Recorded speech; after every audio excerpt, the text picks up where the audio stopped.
नमस्कार दोस्तों, मैं देवराज और आज की मेरी क्लास इंग्लिश स्टडी लवर्स में आपका स्वागत है। जैसा कि आपको पता है कि मैंने आपको पिछली क्लास में प्रीपोजिशन बिलो का यूज कराया था। यदि उस टॉपिक से संबंधित, उस प्रीपोजिशन से संबंधित कोई भी समस्या आपको आती है या कोई भी रूल्स आपको समझ में नहीं आता है तो कृपया करके अपना आंसर हमें कमेंट में दें। और आज इस क्लास में हम आपके लिए प्रीपोजिशन अंडर को कराने वाले हैं, जो बहुत ही महत्वपूर्ण है और परीक्षा के दृष्टिकोण से इसमें बहुत सारे क्वेश्चन पूछे जाते हैं। तो दोस्तों वीडियो को स्टार्ट करते हैं। तो सबसे पहले जो बात है कि अंडर का अर्थ क्या होता है, तो दोस्तों अंडर का अर्थ भी बिलो की तरह नीचे ही होता है, लेकिन नीचे और नीचे में कुछ अंतर है, यानी बिलो और अंडर के प्रयोग में थोड़ा सा ही अंतर है। तो इसको हम इस नियम के माध्यम से समझना चाहेंगे कि थ्रू ए पोजीशन, एक ऐसी स्थिति दैट जो इज बिलो समथिंग, किसी के नीचे होती है। यानी वह कहना चाह रहा है कि कोई यहां पर एक वस्तु है और यहां पर कोई दूसरी वस्तु है, या आप ऐसे कह सकते हैं यहां पर एक पेड़ है और यहां पर कोई मतलब जमीन है और यहां पर कोई व्यक्ति बैठा हुआ है।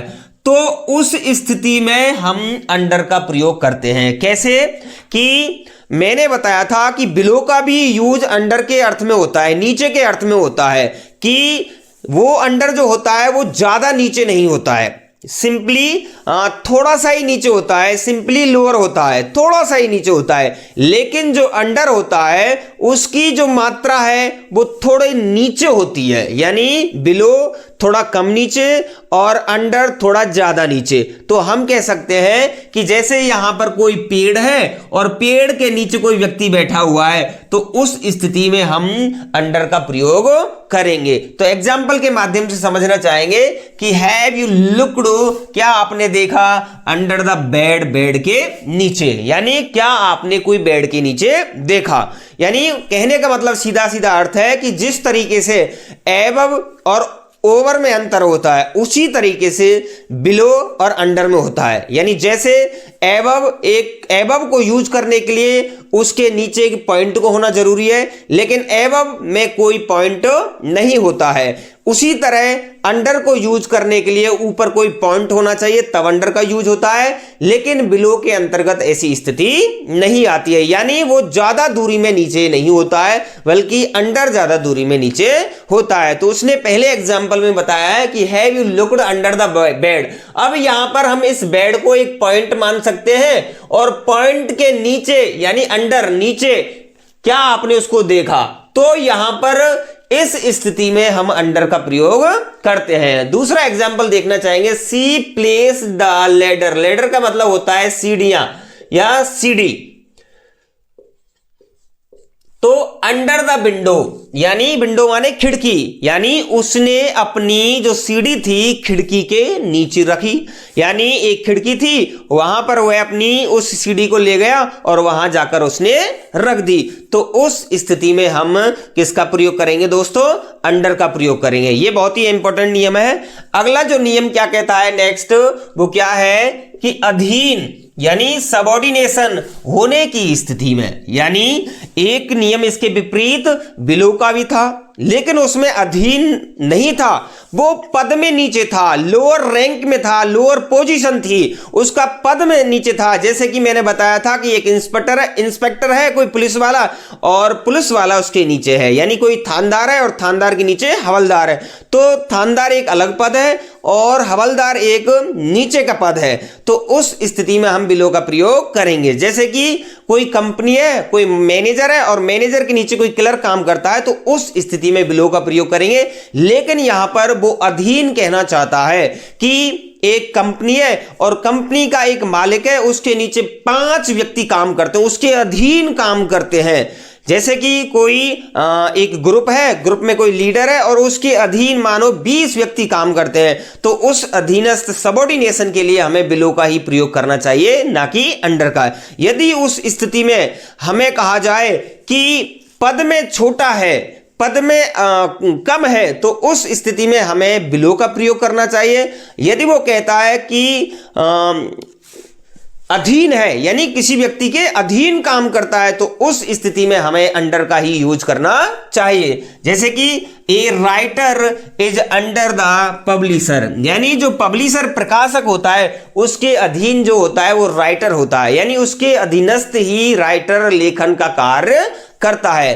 तो नेक्स्ट एग्जांपल देखना चाहेंगे कि सी हैज अ स्टाफ, उसका एक स्टाफ है 19 वर्किंग, यानी 9 व्यक्ति उसके स्टाफ में काम करते हैं। अंडर हर, उसके नीचे, उसके अधीन, यानी उसके नीचे 19 व्यक्ति काम करते हैं, तो उस स्थिति में हमें एक अंडर का ही यूज करना चाहिए। नेक्स्ट एग्जांपल देखेंगे जो तीसरा है, बिलो द सरफेस, सतह के नीचे ऑफ समथिंग, किसी की, यानी किसी की सतह के नीचे होना, यानी कोई सतह है उसके ठीक नीचे होना, यानी ज्यादा जो कह सकते हैं हम कि जैसे कोई पानी है, पानी की सतह, एक तो मैंने बिलो कराया था, जस्ट उसकी सतह से छिमा हुआ था, टच हुआ था, लेकिन यहां पर ये पानी बह रहा है, मान के चलो ये पानी है, और यहां पर उसने कह दिया कि इतने नीचे कोई बोट पड़ी हुई है, कोई वस्तु डली हुई है, तो इतनी ज्यादा गहराई के लिए यहां पर हम अंडर का ही यूज करेंगे। लेकिन अगर उसने कहा कि वो यहां पर तैर रहा है, यानी पानी से 2 फुट या 4 फुट नीचे, तो इस स्थिति में हमें बिलो का ही यूज करना चाहिए। ये थोड़ा सा अंतर है, यानी ज्यादा गहराई के लिए हमें अंडर और कम गहराई के लिए हमें बिलो का यूज करना चाहिए। तो एग्जाम्पल देखेंगे, द बोट ले, पड़ी हुई थी कहां, सेवरल फीट ऑफ वाटर, यानी उसने सेवरल वर्ड दे दिया, तो इसका मतलब है कि कई फीट, यानी 10 फीट, 15 फीट, 20 फीट नीचे उसकी नाव डली हुई थी, तो उस स्थिति में हमें अंडर का ही प्रयोग करना चाहिए, ना कि बिलो का। नेक्स्ट जो नियम ये क्या कहता है, अकॉर्डिंग टू एन एग्रीमेंट, एक समझौते के अनुसार, लॉ, नियम के अनुसार, सिस्टम, जो तंत्र और प्रणाली होती है उसके अनुसार काम करना, यानी वह कहना चाह रहा है कि आपको किसी समझौते के अनुसार काम करना होगा, कानून के अनुसार काम करना होगा, या जो आदेश है, प्रणाली है, तंत्र है, उनके अनुसार काम करना होगा। जैसे कि कोई नियम पारित कर दिया गया राजस्थान में या ऑल ओवर इंडिया में कि आपको इस नियम के तहत दुकानों को इतने बजे खोलना है, इतने बजे बंद करना है, तो उस स्थिति में हमें अंडर का ही यूज करना चाहिए। तो एग्जाम्पल देखेंगे, a man was detain, detain का मतलब है हिरासत में लिया गया, यानी एक व्यक्ति को हिरासत में लिया गया अंडर के तहत, नियम के तहत, समझौते के तहत, मेंटल हेल्थ एक्ट, यानी स्वास्थ्य अधिनियम के तहत एक व्यक्ति को हिरासत में लिया गया, गिरफ्तार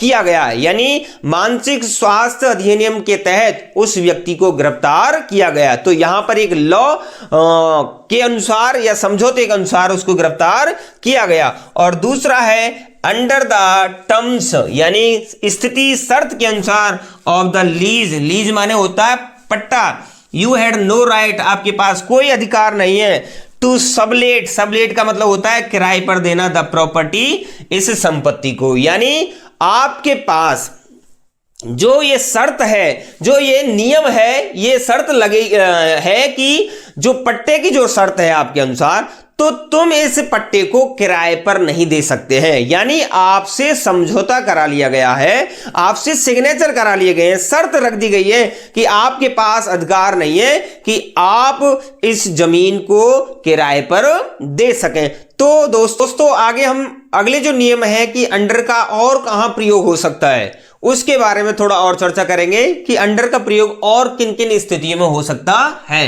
तो नेक्स्ट नियम जो हमारा यह है कि एक्सपीरियंसिंग अ पार्टिकुलर प्रोसेस, यानी किसी विशेष प्रक्रिया में होना। किसी विशेष प्रक्रिया का मतलब कि यहां पर जो हम जैसे मान के चलो कोई विशेष प्रक्रिया का मतलब कह सकते हैं कि हम कहीं जा रहे हैं सफर करने के लिए, अपनी गाड़ी में बैठे हुए हैं, तो सामने हमें पता लगा कि रोड का काम चल रहा है, तो वो विशेष प्रक्रिया में है, यानी road is under construction, road का निर्माण हो रहा है, तो उस स्थिति के लिए, उस विशेष प्रक्रिया के लिए हम अंडर का ही यूज करते हैं। एग्जाम्पल के माध्यम से हम समझना चाहेंगे कि the hotel is still under construction, यानी अभी होटल में काम चल रहा है एक विशेष प्रक्रिया के तहत, यानी उसका निर्माण कार्य अभी चल रहा है, तो उस स्थिति के लिए, यानी हम कह सकते हैं कि अभी कार्य निर्माणाधीन है, तो उस स्थिति के लिए हम अंडर का यूज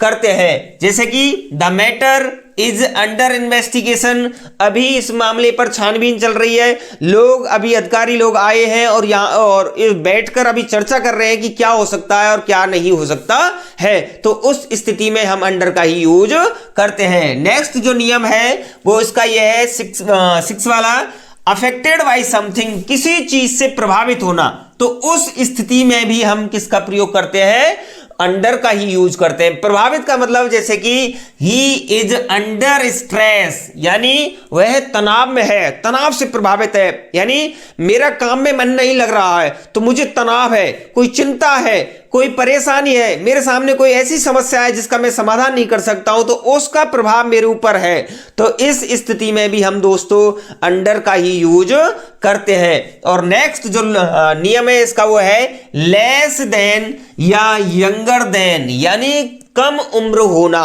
उस स्थिति में भी हम अंडर का ही यूज करते हैं, यानी उम्र में कम होने का लिए, यानी 18 साल से कम, 50 साल से कम, 60 साल से कम, तो उस स्थिति के लिए भी हम अंडर का यूज करते हैं। जैसे कि नोबडी अंडर 18, यानी 18 साल से जो नीचे हैं,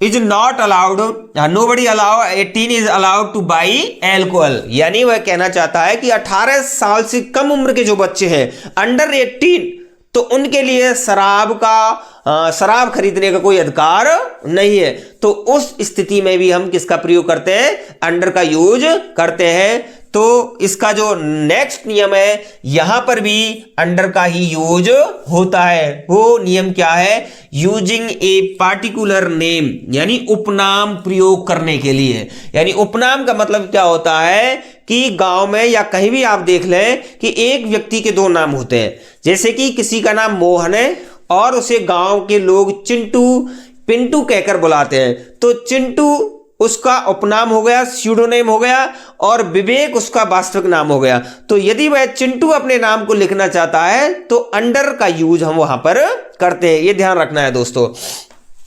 तो एग्जाम्पल क्या है, सी आल्सो राइट्स अंडर द स्यूडोनेम, यानी वह अपने उपनाम को लिखती है, किस नाम से लिखती है, माया, यानी यहां पर आप कह सकते हैं उसका नाम, वास्तविक नाम कविता है, लेकिन वह अपना जो स्यूडोनेम है वो किस नाम से लिखती है, वो माया के नाम से लिखती है। तो आपको दोस्तों ये ध्यान रखना है, यदि ऐसी स्थिति बनती है तो हमें उस स्थिति में अंडर का ही प्रयोग करना है। तो दोस्तों आज की वीडियो में बस इतना ही। यदि वीडियो अच्छी लगी है तो वीडियो को लाइक कर दें, चैनल को सब्सक्राइब कर दें और अपने दोस्तों के लिए शेयर कर दें। धन्यवाद।